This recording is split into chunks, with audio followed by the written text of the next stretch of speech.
Good morning children, welcome to my YouTube channel. बच्चों, आज हम सॉल्व करेंगे 14.1 एक्सरसाइज का question number 7। 14.1 exercise old NCERT की है और न्यू एनसीईआरटी की ये 13.1 एक्सरसाइज है। और इस क्वेश्चन में हमें दिया है बच्चों, to find out the concentration of sulphur in the air. और एयर में उसके जो पार्ट्स हैं वो पर मिलियन मतलब ppm में दिए हैं।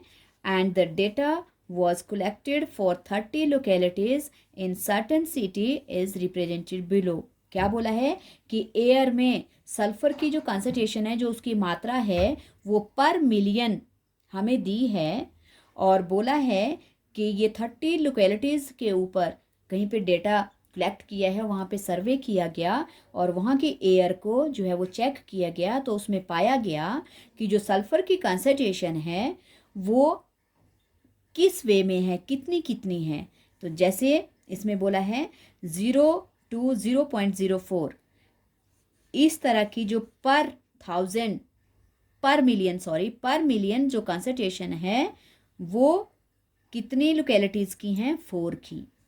और 0.04 से 0.08 तक की जो कंसंट्रेशन है वो 9 लोकेलिटीज़ में पाई गई। और 0.08 से 0.12 तक 9 में पाई गई। और वैसे ही 0.12 से 0.16 तक 2 लोकेलिटीज़ में, 0.16 से 0.20 तक 4 लोकेलिटीज़ में, और 0.20 से 0.24 जो कंसंट्रेशन है वो पाई गई 2 लोकेलिटीज़ में। तो हमें बोला है find the mean concentration of sulphur in the air. तो हमें फाइंड आउट करना है कि तो एयर में जो सल्फर की कंसंट्रेशन है वो उसका मीन क्या है, किस मात्रा में है वो। ओके, तो इसके लिए बच्चों सबसे पहले हमें कॉलम बनाना पड़ेगा। और कॉलम में हमें क्या दिया है, हमें दिया है कंसंट्रेशन। किसकी कंसंट्रेशन दी है बच्चों? Concentration of sulphur. और ये दी है इन ppm मतलब पर, ये दिया हमें पर मिलियन के हिसाब से। ओके, तो इसको हम क्या लिख लेंगे, क्लास इंटरवल। और आगे फ्रीक्वेंसी इन्होंने पहले से खुद ही फ्रीक्वेंसी बोला है, इसको हम लिख लेंगे फ्रीक्वेंसी fi। तो पहले इंटरवल्स लिख लेते हैं। 0.002 0.04। और कितनी लोकेलिटीज़ की है ये कंसंट्रेशन? 4 लोकेलिटी में पाई गई उसकी एयर में। वहाँ की एयर में ये कंसंट्रेशन जो है सल्फ़र की वो 0 से लेके 0.04 तक पाई गई। और 0.04 से 0.08 के बीच में 9 लोकेलिटीज़ में पाई गई। और 0.08 से 0.12 तक ये पाई गई दोबारा से 9 लोकेलिटीज़ में। और 0.12 से 0.16 तक पाई गई 2 लोकेलिटीज़ में। और 0.16 से 0.20 तक पाई गई 4 लोकेलिटीज़ में। और 0.20 से 0.24 तक ये आई 2 लोकेलिटीज़ में।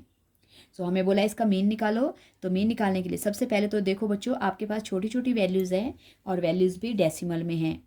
तो इसलिए हम इसको डायरेक्ट मेथड से इजीली सॉल्व कर सकते हैं और आसानी से हो जाएगा। तो मैं इसको, इस सम को आपको डायरेक्ट मेथड से करवा रही हूँ। और मैक्सिमम ये डायरेक्ट मेथड से ही करते हैं बच्चे और होता भी है ईजीली।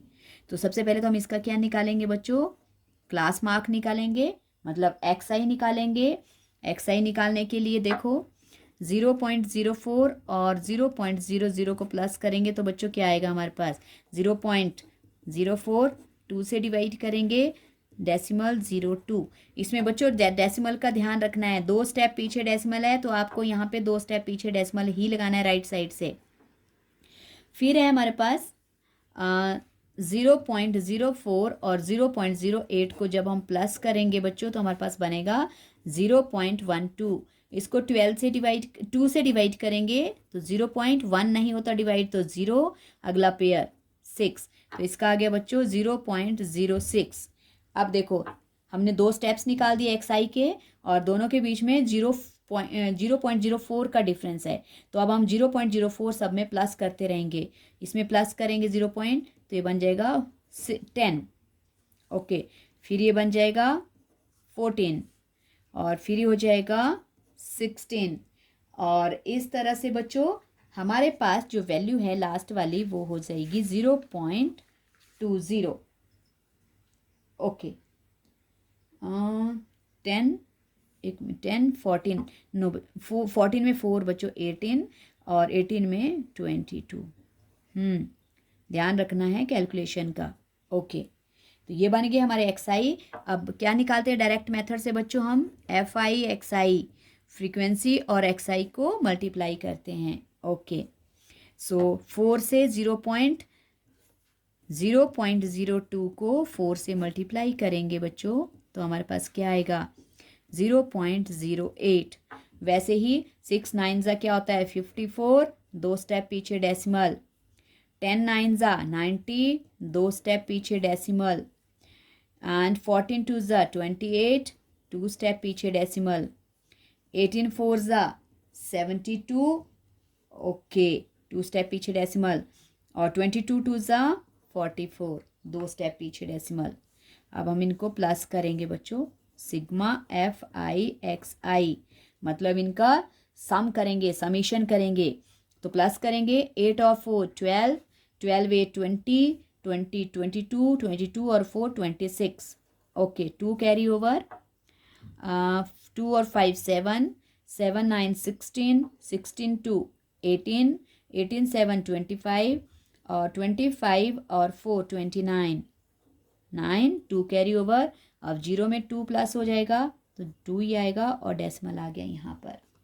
ओके, और फ्रीक्वेंसी का सम भी कर लो बच्चों, क्योंकि हमें क्वेश्चन में ऑलरेडी बोला है 30 लोकेलिटीज, इसका मतलब आपकी फ्रीक्वेंसी का सम है 30। ओके, अब हमें क्या निकालना है, मीन निकालना है बच्चों। और कौन सा मेथड हम यूज़ कर रहे हैं, डायरेक्ट मेथड। तो डायरेक्ट मेथड का फॉर्मूला होता है sigma F I X I upon sigma F I. Sigma mean sum of F I X I upon sum of frequency. Okay, तो ये है बच्चों 2.96 अपॉन 30। तो आप इसको डिवाइड कर सकते हो और इसके लिए पहले डेसिमल कन्वर्ट कर लो। 296 और अपॉन 100 और इंटू 30। ओके, हम इसको 2 के टेबल से कैंसिल कर लेते हैं। कैंसिल करने पर आपके पास, अगर आप इसको डिवाइड करना चाहते हो बच्चों तो डायरेक्ट भी डिवाइड हो सकता है ये। ओके, तो कैंसिल कर लो 2 के टेबल से। 2 15 ज़ा, 2 1 ज़ा, 2 4 ज़ा, 2 8 ज़ा। ओके, हमारे पास आ गया 148 अपॉन 1500।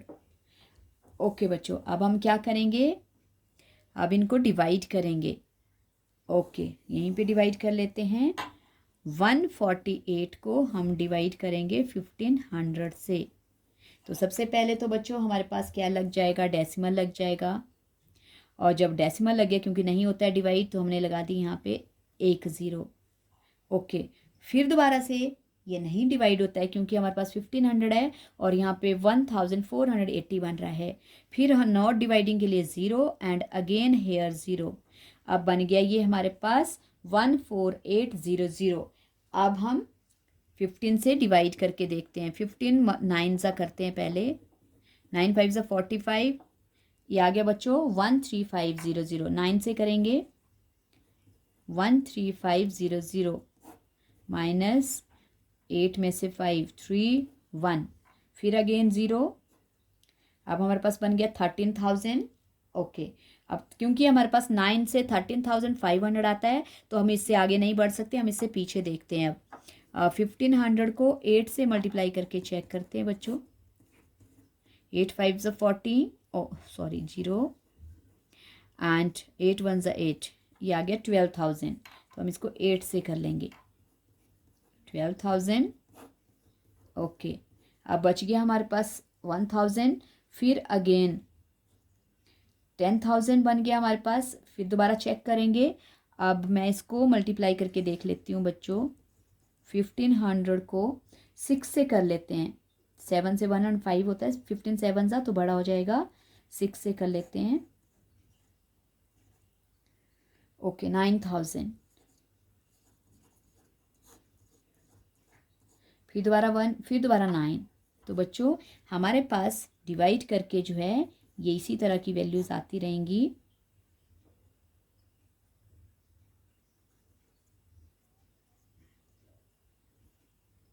ज़ीरो ज़ीरो ज़ीरो 10 में से 1। ओके, तो हमारे पास आ गया डिवाइड करके 0.0989। अब बच्चों ये राउंड ऑफ हो जाएगी वैल्यू, अप्रॉक्स में लेंगे हम क्योंकि डेसिमल के बाद हमें सिर्फ 2 डिजिट में लेना है। तो 0.0 और यहाँ पे 9 है क्योंकि, तो लेफ्ट वाला राउंड ऑफ हो जाएगा, मतलब इंक्रीज हो जाएगा और ये हो जाएगा 9। तो हमारे पास बन जाएगा 99 और ये आ गया हमारे पास। और इसको हम आंसर में देंगे PPM। जैसे आपको पूछा है आप वैसे ही लिखोगे इसको।